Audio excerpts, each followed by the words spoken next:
Did you ever consider murdering your father? Then you should read The Brothers Karamazov by Fyodor Dostoyevsky.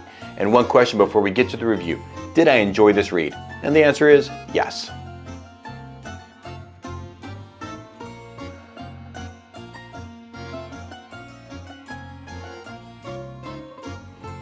Welcome to Whiskey and Literature. I'm your host, Captain Mike, and I'm reading and reviewing 52 books in 52 weeks in 2023. This is my 38th book review of the year so far, The Brothers Karamazov by Fyodor Dostoyevsky. And before we get to the book, let's talk about Mr. Dostoyevsky. Fyodor Dostoyevsky, he was a Russian novelist, short story author, and translator. He and I share a birthday, 11/11. He was born in 1821 and died in 1881, and he is considered one of the greatest authors of world literature.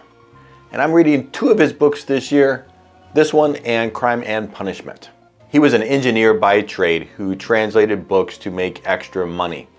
He was arrested for belonging to a book club that discussed banned books. He was sentenced to death, the sentence commuted, sent to a Siberian work camp for 4 years, and then compulsory military service in Siberia for 6 more years. All right, let's talk about the specs and stats of this book and then get at it. This was serialized between 1879 and 1880. It was only published 4 months before Dostoevsky died.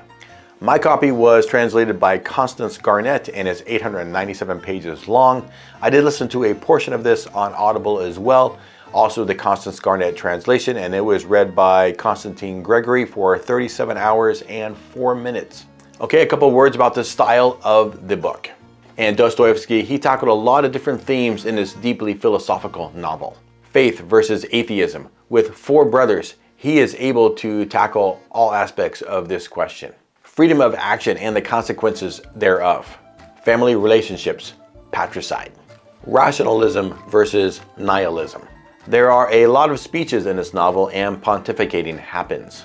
The main narrator is never named, and there are a couple of chapters where we see the action or the words from a different point of view.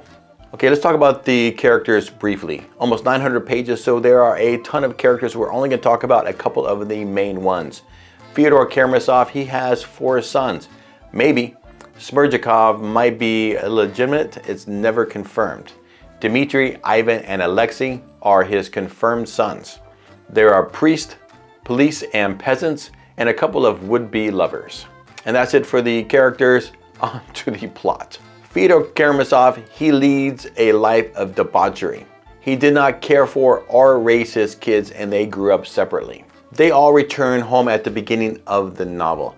Dmitri is engaged to Katerina, but he breaks that off for Grushenka. Grushenka is a 22-year-old strumpet who plays Dmitri off of his father, who is also infatuated with her. Ivan, he falls for Katerina, and he doesn't believe in God. Alexei, he is the youngest son and the hero of the book. He lives nearby at the beginning of the book in a monastery. Dmitri and his father feud over his inheritance, and then they feud over Grushenka.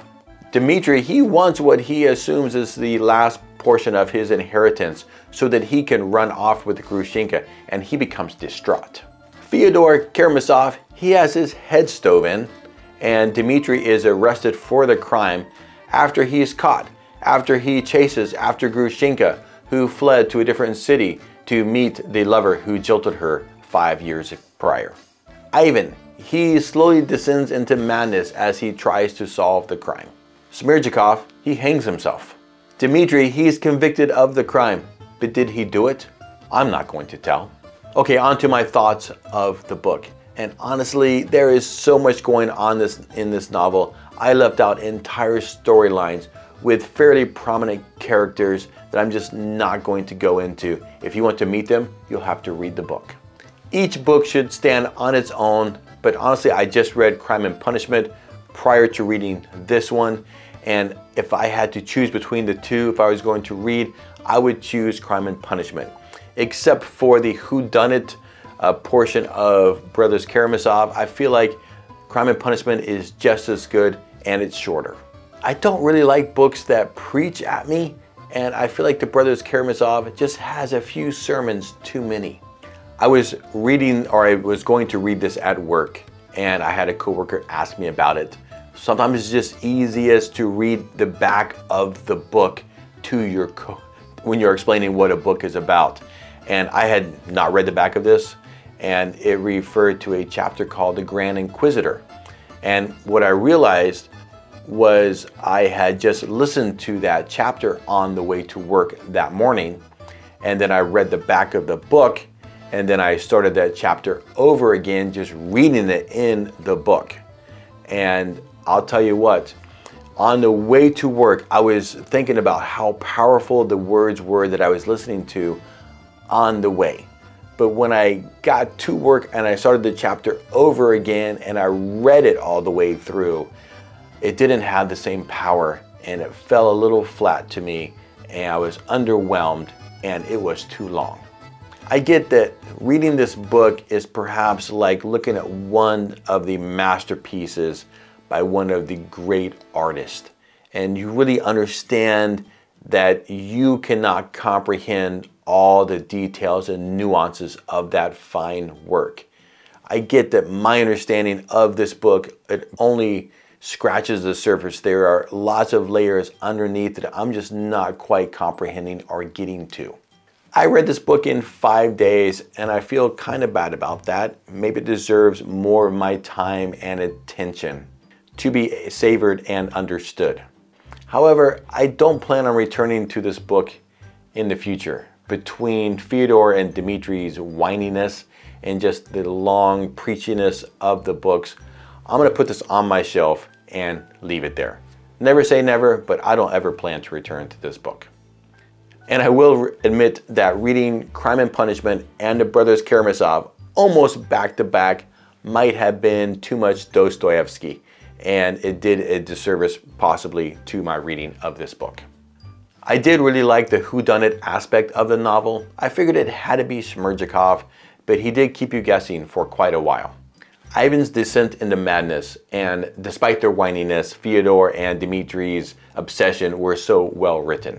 Alyosha, Alexei, he was so solid. He was a bedrock of steadfastness. He faced temptation and overcame it. He said all the right things at all the right times. The women were so well written. I was ready to throw my hat in the ring for Grushenka as well, even though I knew that she would be trying to play me. But overall, these things were overshadowed by the length of the novel and the speeches that just dragged on too long. I'm not intimidated by the size of a book. I just felt like for this story, the book is too long. And I do get that there is a whole psychological aspect to this novel which I could just faintly catch glimpses of, because it's not something I'm studying. I'm just a guy who likes to read books, and I'm not trained in literary arts. I would just read the book and how do I feel about it. So if it's something that you want to take on, give it a go. I dare you.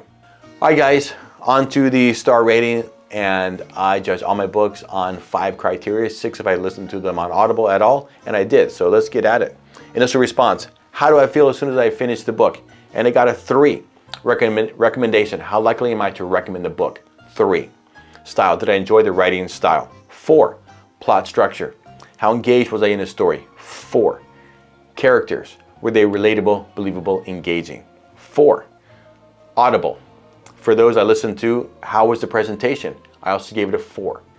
Okay, that's 22, and 22 divided by 6 is 3.67. So 3.67 stars for The Brothers Karamazov by Fyodor Dostoyevsky.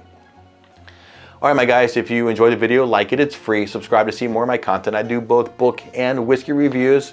I'm reading the 52 greatest books of all time this year, and links to those reviews are in the description below. Feel free to check them out. Subscribe, of course, if you want to see more of my content. But for now, you know what to do, my friends. I hope you're reading something good and drinking something great. Turn to the pages and stay thirsty. Cheers.